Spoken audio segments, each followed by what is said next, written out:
ಎಲ್ಲರಿಗೂ ನಮಸ್ಕಾರ. ಅವರವರ ಭಕ್ತಿ ಭಾವಕ್ಕೆ ತಕ್ಕಂತೆ ಗುರುಗಳು ವರವನ್ನು ಕರುಣಿಸುತ್ತಾರೆ ಎಂಬುದರ ಕುರಿತು ಈ ಸತ್ಯ ಘಟನೆ. ರಾಯರ ಪರಮ ಭಕ್ತ ಬ್ರಾಹ್ಮಣರಾದ ರಾಮಚಂದ್ರಾಚಾರ್ಯರಿಗೆ ಬಹುದೊಡ್ಡ ಆಸೆ ಹುಟ್ಟಿತು.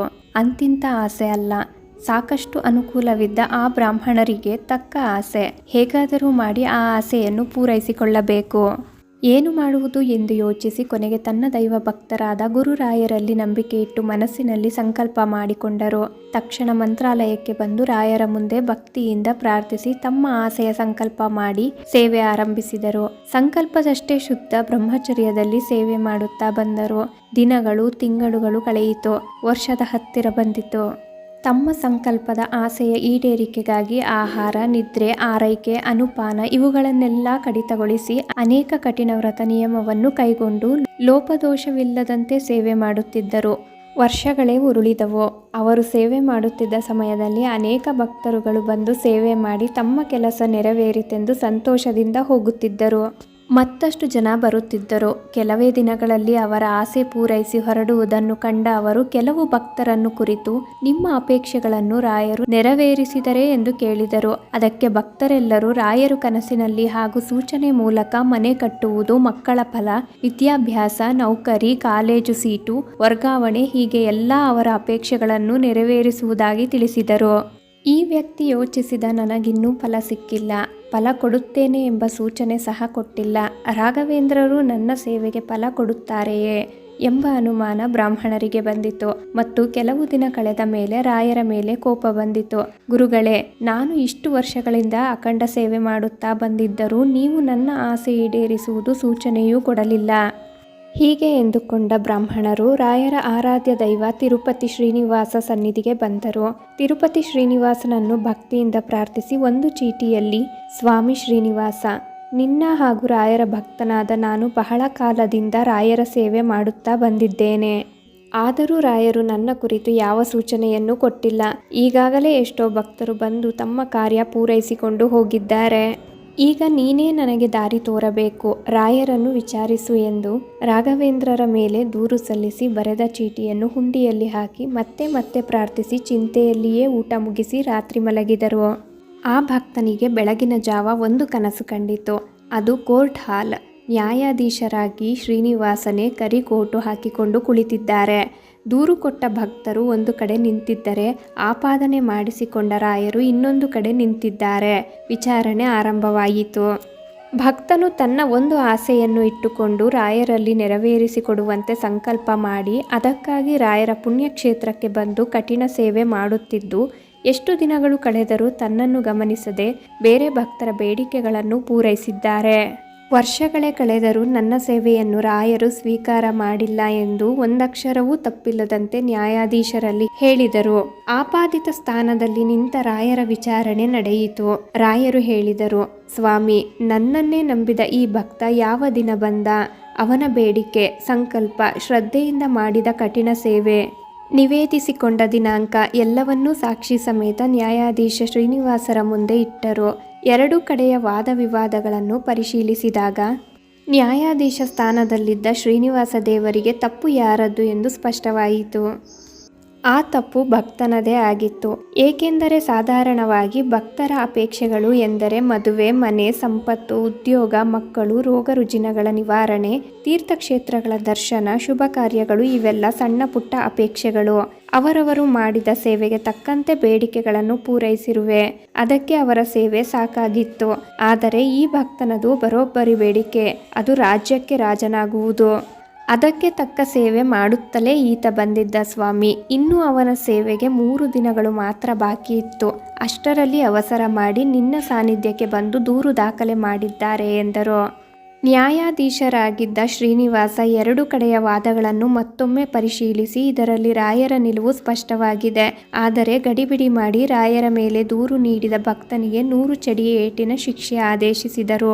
ಅದರಂತೆ ದೂತರು ಭಕ್ತನಿಗೆ 100 ಚಡಿಯ ಏಟು ಹೊಡೆಯಲು ಆರಂಭಿಸಿದರು. ಏಟಿನ ನೋವು ತಡೆಯಲಾರದೆ ಒದ್ದಾಡಿ ಹೊರಳಾಡಿ ಭಯದಿಂದ ಕಿರುಚಿದರು. ಎಚ್ಚರವಾಯಿತು. ಮೈಯೆಲ್ಲ ಬೆವತು ನೀರಾಗಿತ್ತು. ಬ್ರಾಹ್ಮಣರಿಗೆ ತನ್ನ ತಪ್ಪಿನ ಅರಿವಾಗಿತ್ತು. ಆತ ಮರುದಿನವೇ ರಾಯರ ವಿರುದ್ಧ ದೂರಿದ್ದಕ್ಕಾಗಿ ಪಶ್ಚಾತ್ತಾಪ ಪಟ್ಟರು ಮತ್ತು ಮಂತ್ರಾಲಯಕ್ಕೆ ಬಂದು ಗುರುರಾಯರಲ್ಲಿ ಕ್ಷಮೆ ಯಾಚಿಸಿ ನಿಶ್ಚಲ ಮನಸ್ಸಿನಿಂದ ಸೇವೆಯನ್ನು ಮಾಡಿದರು. ಮರುಜನ್ಮದಲ್ಲಿ ಅದೇ ಬ್ರಾಹ್ಮಣರು ಮುಮ್ಮಡಿ ಕೃಷ್ಣ ರಾಜೇಂದ್ರ ಒಡೆಯರ್ ಆಗಿ ಜನಿಸಿದರು. ಈ ನಿಗೂಢ ಪ್ರಸಂಗವನ್ನು ಶ್ರೀ ಇಬ್ರಹಾಂಪುರ ಅಪ್ಪ ಅವರು ಮುಮ್ಮಡಿ ಕೃಷ್ಣ ರಾಜೇಂದ್ರ ಒಡೆಯರ್ ಅವರಿಗೆ ಬಹಿರಂಗಪಡಿಸಿದರು ಮತ್ತು ನಿರೂಪಿಸಿದರು. ಇಬ್ರಹಾಂಪುರ ಅಪ್ಪ ಅವರು ಶ್ರೀ ಗುರುರಾಯರ ಕಟ್ಟಾಭಕ್ತರಾಗಿದ್ದರು. ರಾಯರ ಮೂಲ ರೂಪಗಳನ್ನು ಪ್ರವೇಶಿಸುವ ಕಲೆಯನ್ನು ಹೊಂದಿದ್ದರು. ಹೀಗಾಗಿ ಅವರಿಗೆ ನಿಜ ಸಂಗತಿ ತಿಳಿಯಿತು. ಶ್ರೀ ಗುರು ರಾಘವೇಂದ್ರರನ್ನು ನಂಬಿ ಬಂದ ಭಕ್ತರ ಕೈಯನ್ನು ಎಂದಿಗೂ ಬಿಡುವುದಿಲ್ಲ ಎಂಬುದಕ್ಕೆ ಇದು ಜ್ವಲಂತ ಸಾಕ್ಷಿಯಾಗಿದೆ. ಭವ್ಯ ಸ್ವರೂಪೋ ಭವದುಃಖತೂಲ ಸಂಘಾಗ್ನಿಚರ್ಯ ಸುಖಧೈರ್ಯಶಾಲಿ ಸಮಸ್ತ ದುಷ್ಟಗ್ರಹ ನಿಗ್ರಹೇಶೋ ದುರತ್ಯಯೋಪಪ್ಲವ ಸಿಂಧು ಸೇತು. ನಂಬಿಕೆಯೇ ದೇವರು. ಭಕ್ತರಿಗೆ ದೇವರ ಮೇಲೆ ಇದ್ದ ನಂಬಿಕೆ ಪ್ರಾಮಾಣಿಕವಾಗಿದ್ದರೆ ಭಕ್ತರ ಬೇಡಿಕೆ ನೆರವೇರಿಸಲು ಹೇಗೆ ಬೇಕೋ ಹಾಗೆ ಭಗವಂತ ಒಲಿಯುತ್ತಾರೆ. ಎಲ್ಲರಿಗೂ ತಿಳಿದಿರುವ ಹಾಗೆ ರಾಯರು ಭಕ್ತಿಯನ್ನು ಪರೀಕ್ಷಿಸುವ ಸಲುವಾಗಿ ಭಕ್ತರಿಗೆ ನಾನಾ ಪರೀಕ್ಷೆಗಳನ್ನು ಒಡ್ಡುತ್ತಾರೆ ಮತ್ತು ನಾನಾ ರೂಪಗಳಲ್ಲಿ ಬಂದು ಸಲಹುತ್ತಾರೆ. ರಾಯರ ಮಹಿಮೆಯನ್ನು ಎಷ್ಟು ಹೇಳಿದರೂ ಸಾಲದು. ಕಲಿಯುಗದ ಪ್ರತ್ಯಕ್ಷ ದೇವರೆಂದು ನಾವು ರಾಘವೇಂದ್ರ ಸ್ವಾಮಿಗಳನ್ನು ಕರೆಯುತ್ತೇವೆ. ಬೇಡಿದವರ ಇಷ್ಟಾರ್ಥಗಳನ್ನು ಈಡೇರಿಸಿ ಸಂಕಷ್ಟಗಳನ್ನು ದೂರ ಮಾಡುವವರೇ ಕಲಿಯುಗದ ಕಾಮಧೇನು ರಾಘವೇಂದ್ರ ಸ್ವಾಮಿಗಳು. ರಾಘವೇಂದ್ರ ಸ್ವಾಮಿಗಳ ಮಹಿಮೆ ಹೇಗಿದೆ ಎಂದರೆ ಇಂದಿಗೂ ಜನರು ದೇವರೆಂದರೆ ತಿರುಪತಿ ತಿಮ್ಮಪ್ಪ, ಗುರುಗಳೆಂದರೆ ಶ್ರೀ ಮಂಚಾಲೆ ರಾಗಪ್ಪ ಎನ್ನುವ ನಾಣ್ಣುಡಿ ಇದೆ. ಎಲ್ಲರನ್ನೂ ಪವಾಡ ಪುರುಷರು ಎಂದು ಕರೆಯಲು ಸಾಧ್ಯವಿಲ್ಲ. ಯಾರು ದೈವೀ ರೂಪದಲ್ಲಿ ಬಂದು ಜನರ ಸಂಕಷ್ಟಗಳನ್ನು ಪರಿಹರಿಸಿ ಬ್ರಹ್ಮಾಂಡದ ಕಲ್ಯಾಣವನ್ನು ಅಪೇಕ್ಷಿಸುತ್ತಾರೋ ಅವರನ್ನು ನಾವು ಪವಾಡ ಪುರುಷರು, ಮಹಾಮಹಿಮರು ಎಂದು ಕರೆಯುತ್ತೇವೆ.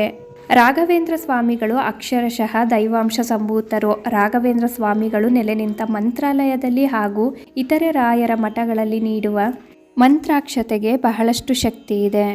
ಮಂತ್ರಾಕ್ಷತೆಗೆ ನಮ್ಮ ಆರೋಗ್ಯದ ಸಮಸ್ಯೆಗಳನ್ನು ದೂರ ಮಾಡುವ ಶಕ್ತಿ ಇರುವುದರಿಂದ ಅದನ್ನು ಜೀವಾಮೃತವೆಂದು ಕರೆಯಲಾಗುತ್ತದೆ. ಮಂತ್ರಾಕ್ಷತೆ ಎಂದರೆ ಮಂತ್ರಿಸಿದ, ಮಂತ್ರ ಪರಿಪೂರಕ ಹೊಂದಿರುವ ಅಕ್ಷತೆ ಎಂದರ್ಥ. ಗುರುಗಳು ನೀಡುವ ಮಂತ್ರಾಕ್ಷತೆಯನ್ನು ಸುವರ್ಣ ಅಕ್ಷತೆ ಎಂದು ಕರೆಯಲಾಗುತ್ತದೆ. ಮಂತ್ರಾಕ್ಷತೆ ದೇಹ, ಮನಸ್ಸು ಮತ್ತು ಆತ್ಮಕ್ಕೆ ಕವಚದಂತೆ ಕೆಲಸ ಮಾಡುತ್ತದೆ. ಮಂತ್ರಾಕ್ಷತೆ ಗುರು ಶಿಷ್ಯರ ಬಾಂಧವ್ಯವನ್ನು ಪ್ರತಿನಿಧಿಸುತ್ತದೆ. ಮಠಗಳಿಗೆ ಬಂದಿರುವ ಭಕ್ತರು ಅಂದರೆ ಶಿಷ್ಯರು ಮಂತ್ರಾಕ್ಷತೆ ಇಲ್ಲದೆ ಮಠದಿಂದ ಹೊರಗೆ ಹೋಗಲು ಬಯಸುವುದಿಲ್ಲ. ಹಿಂದೆ ಅನೇಕ ಶಿಷ್ಯರು ರಾಯರ ಬಳಿ ಜ್ಞಾನವನ್ನು ಪಡೆದುಕೊಳ್ಳಲು ಬರುತ್ತಿದ್ದರು. ಅದರಲ್ಲಿ ಒಬ್ಬ ಬಡ ವಿದ್ಯಾರ್ಥಿ ಇರುತ್ತಾರೆ. ಆತನ ಶಿಕ್ಷಣ ಮುಗಿದ ನಂತರ ಆತನ ಬಳಿ ರಾಯರಿಗೆ ನೀಡಲು ಏನೂ ಇರುವುದಿಲ್ಲ. ನೇರವಾಗಿ ರಾಯರ ಬಳಿಗೆ ಹೋಗಿ, ಗುರುಗಳೇ, ನಿಮಗೆ ಏನನ್ನು ನೀಡಲು ನನ್ನ ಬಳಿ ಇಲ್ಲ, ನಾನೊಬ್ಬ ಬಡವ ಎಂದು ಹೇಳುತ್ತಾರೆ. ಆಗ ರಾಯರು, ನೀನು ಅದರ ಬಗ್ಗೆ ಚಿಂತಿಸಬೇಡ, ನನಗೆ ಅದರ ಅಗತ್ಯವಿಲ್ಲವೆಂದು ತನ್ನ ಬಳಿಯಿದ್ದ ಅಕ್ಕಿಯ ಕಾಳುಗಳನ್ನು ತೆಗೆದುಕೊಂಡು ಮಂತ್ರವನ್ನು ಪಠಿಸುತ್ತಾ ಅದಕ್ಕೆ ಶಕ್ತಿಯನ್ನು ತುಂಬುತ್ತಾರೆ. ನಂತರ ಆ ಮಂತ್ರಾಕ್ಷತೆಯನ್ನು ಬಡ ವಿದ್ಯಾರ್ಥಿಗೆ ನೀಡುತ್ತಾರೆ. ಆತ ಅದನ್ನು ತೆಗೆದುಕೊಂಡು ತನ್ನ ಊರಿನ ದಾರಿಯನ್ನು ಹಿಡಿಯುತ್ತಾನೆ. ಅವರು ಊರು ತಲುಪುವುದಕ್ಕೂ ಮುನ್ನವೇ ಕತ್ತಲಾಗುತ್ತದೆ. ಆಗ ಅವನು ಅಲ್ಲೇ ಮಾರ್ಗ ಮಧ್ಯದಲ್ಲಿದ್ದ ಒಂದು ಪುಟ್ಟ ಮನೆಯಲ್ಲಿ ಆಶ್ರಯವನ್ನು ಪಡೆದುಕೊಳ್ಳುತ್ತಾನೆ. ಆ ಮನೆಯ ಮಾಲೀಕನ ಹೆಂಡತಿ ತುಂಬು ಗರ್ಭಿಣಿಯಾಗಿದ್ದಳು. ಆಕೆಯ ಗರ್ಭದಲ್ಲಿದ್ದ ಮಗುವನ್ನು ತಿನ್ನುವುದಕ್ಕಾಗಿ ಪಿಶಾಚಿಯೊಂದು ಅಲ್ಲಿಗೆ ಬರುತ್ತದೆ. ಆಗ ರಾಯರ ಶಿಷ್ಯ ಗುರುಗಳು ನೀಡಿದ್ದ ಮಂತ್ರಾಕ್ಷತೆಯನ್ನು ಪಿಶಾಚಿಯತ್ತ ತೋರಿಸುತ್ತಾರೆ. ಆಗ ಆ ಪಿಶಾಚಿ ಅಲ್ಲಿಂದ ಓಡಿ ಹೋಗುತ್ತದೆ. ರಾಘವೇಂದ್ರ ಸ್ವಾಮಿಗಳ ಮಹಿಮೆಯನ್ನು ಎಷ್ಟು ಹೇಳಿದರೂ ಸಾಲುವುದಿಲ್ಲ. ರಾಘವೇಂದ್ರ ಸ್ವಾಮಿಗಳ ಕೃಪಾಶೀರ್ವಾದದಿಂದ ಈ ಮಾಹಿತಿಯನ್ನು ತಿಳಿಸುತ್ತಾ ನಾನು ಈ ವಿಡಿಯೋನ ಇಲ್ಲಿಗೆ ಎಂಡ್ ಮಾಡ್ತಿದ್ದೀನಿ. ರಾಘವೇಂದ್ರ ಸ್ವಾಮಿಗಳ ಈ ಮಹಿಮೆ ನಿಮ್ಗೆ ಇಷ್ಟ ಆದರೆ ದಯವಿಟ್ಟು ನಮ್ಮ ಚಾನಲ್ಗೆ ಸಬ್ಸ್ಕ್ರೈಬ್ ಆಗಿ, ಲೈಕ್ ಮಾಡಿ, ಶೇರ್ ಮಾಡಿ, ಹಾಗೆ ಕಮೆಂಟ್ ಮಾಡಿ.